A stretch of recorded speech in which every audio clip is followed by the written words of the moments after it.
would you be? I would be Leonard. Leonard. Howard, no! City engineers to come here and take a look to make sure that this is safe. Yeah. I'm Miss Coming in for Kelowna Now, I'm Liz. I'm Robert. Hi, I'm Liz Brown for Kelowna Now, and I'm here with Chief Roxanne Lindley at the West Bank First Nation Government Office. Thanks for having us. Thank you for coming over. I'm really looking forward to this discussion. Yeah, me too. First of all, I don't know if everybody knows that you're the first woman to be chief of this band. Is that right? That's right.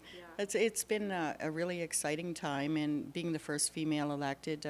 I know in the past we've had other amazing women that have ran for the position of chief, and to get elected, it's been life-changing. I think that it's been a real positive impact on the younger women. I've had a lot of opportunities to meet with the women of West Kelowna, the women of Kelowna, and there's a lot of support out there, and it's nice to have discussions with women who are making changes, the movers, the shakers, developers, those that are really very creative, innovative, and it's been quite exciting. And our women were very proud, I think. I think it was an opportunity for us to have a voice, to share our perspective. We know that we think very differently than men. We're very maternal. We have the gift to nurture, and I think that our community members, our people, were looking for a change and looking for something that was different than what we've had in the past. So tell me about those changes, because you were talking earlier that you had moved to Cherryville. Is that right?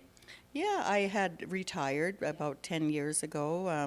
We had done an amazing real estate deal. West Harbour, just down over here, is our development project, and that gave me financial freedom. So I had moved out to Cherryville with my husband, my family, and we became farmers. We have Scottish Highlander cows. We had pigs, chickens, ducks, and everything that we were doing was, to support family members. We'll start with the challenges. What kind of challenges have you faced so far as chief?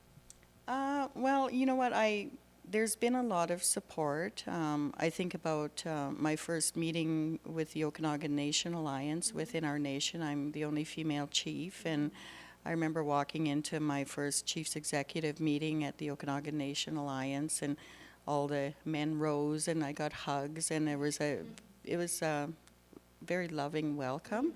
But I find, sitting at that table, that I carry a different perspective. As a woman, I do, and I won't deny that. I've learned to embrace that.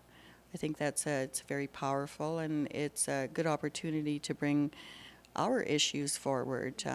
We have, like I said, very different perspectives, and it's not only about nurturing our family, our children, our husbands, but about nurturing the land and caring about the land, caring about the trees, caring about the water, and really bringing in some really strong cultural components as well. I've participated in the Union of BC Indian Chiefs meetings, so you're looking at 200 and plus bands, very much male dominated. And my first meeting when I went in Musqueam, I walked in and just went, there was a lot of men in the room, and they're very seasoned chiefs, and they're very passionate, and so that was a bit different.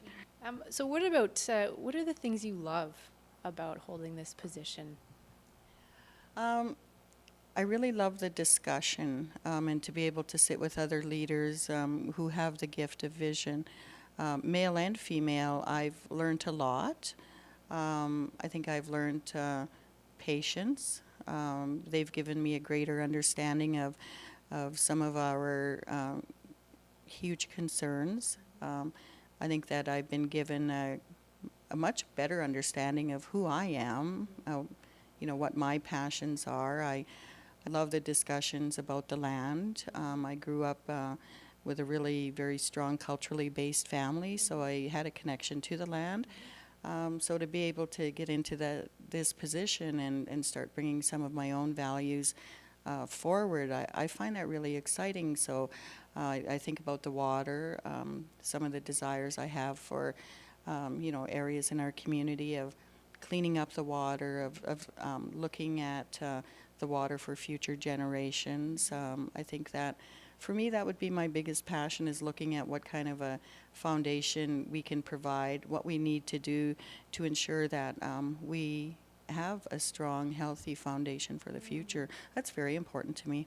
You were just in Ottawa, so a lot of people might not know what's happening in different First Nations bands across Canada. So can you shed some light on some of the things that are happening, changes being made?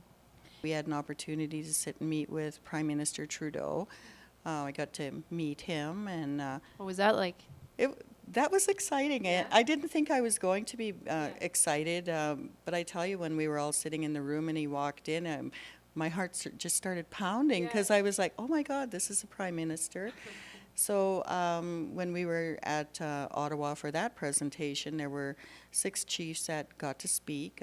2 of them were women, and I was really honored that I was one of those women. Wow. So it was a really good opportunity to speak about our desires as Westbank First Nation. It was also a really good opportunity to speak about my father, who was he was Westbank's first elected chief, and during the time that he was a chief, our current Prime Minister, his father was the Prime Minister.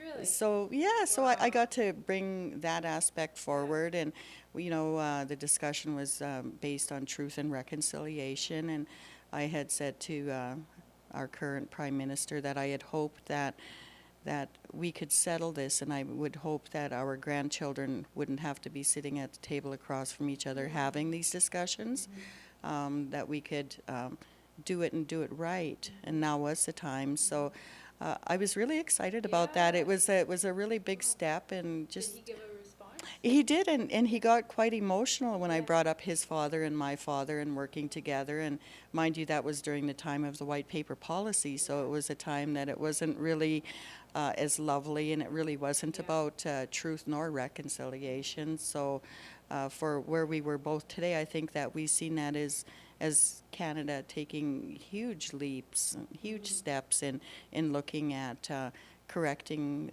the past and some of Canada's history, especially in relationship to Indigenous people. So that, I felt really good about that. I felt really positive about that, and it's a good time, and it's an exciting time to be Indigenous. I think that out of this last meeting, there was a realization that Canada and ourselves, right across Canada, we need to educate the local citizens, our local community members about UNDRIP, because when you look at what's to come, there's going to be changes in the Constitution, so we would have to look at ensuring our band members are educated about it. I think it's safe to say that one of your passions would be education and youth. You've got an expansion project happening right now. So maybe talk a little bit about that and just your overall passion, coming from the university, and now we're looking at a school for younger age kids, but just your overall passion for youth and education. Well, when I started working for Westbank First Nation, that would have been in 1986, my first job was education coordinator. So I took care of all of the educational needs for preschoolers right through to post-secondary. And I really enjoyed that. I think that it gave me an opportunity to become a better parent, for my kids. And now I look at it, and some of the grandkids are in the public school system. One of them is at Census Houston, and I love Census Houston. I love to go there and listen to the children, and when they drum and when they sing and when they do the Christmas concerts, and they're speaking our language and they're learning it, and I take such great pride in that, because everything about us, our cultural values, our knowledge, our relationship to the land, to the water, to the sky, it's all language based, and that's really important that we know that and we learn that and we embrace that, and that's what's going to give us the strength for the future. Speaking of the future, I have to ask, your term is coming to an end, September 2019. Will you run again? There's been discussions already, believe it or not. I've been asked, and you know, right here, right now, there's a part of me that just wants to jump in and keep going. I just see the benefit, you know, for myself and for my community members. There's another part of me that is somewhat hesitant, and I'll be very honest about that.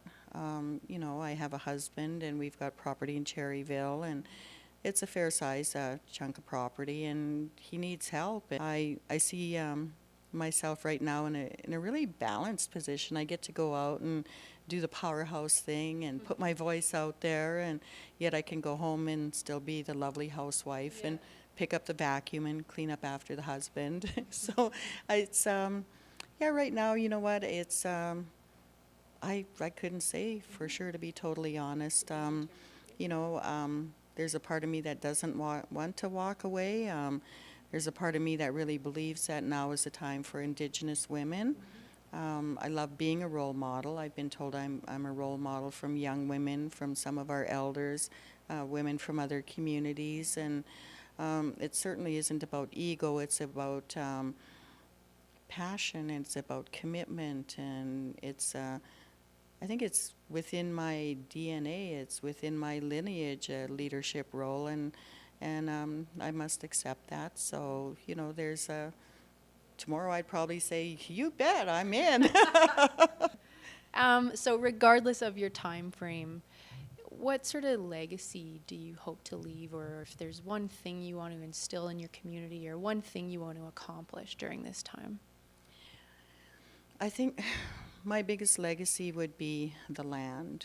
I would love to see us learn more how to respect the land. We've got a huge property, huge acreage out at Gallagher's Canyon, and we've been working myself along with other counselors, and looking at setting up cultural camps and getting our kids back out on the land. There's such value in that. We're rather urbanized here, and I find that for myself, maybe that's what the draw is with Cherryville, is I can walk away from the urban area, and I can put my feet in the beautiful Shuswap River, and the benefit, the healing that we get from that. I look at Gallagher's Canyon. I would love to have a huge cultural component up in that area where we could go. We could bring our children, we could bring our community members, we could bring our spouses, we could bring our elders. We could sit around the fire, we could tell stories, we could drum, we could sing, we could celebrate who we are as Seal people, right? And really embrace that. I'd love to be able to do that for the future generations.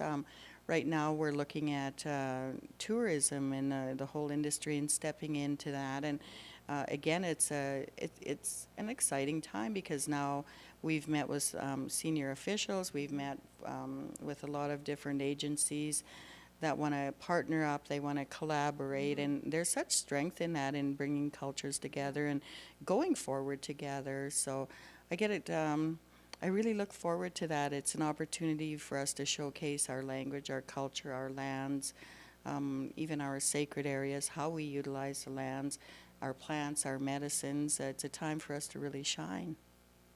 Thank you so much for sharing with me today, and everyone else. For Kelowna Now, I'm Liz Brown, and I've been speaking with Chief Roxanne Lindley.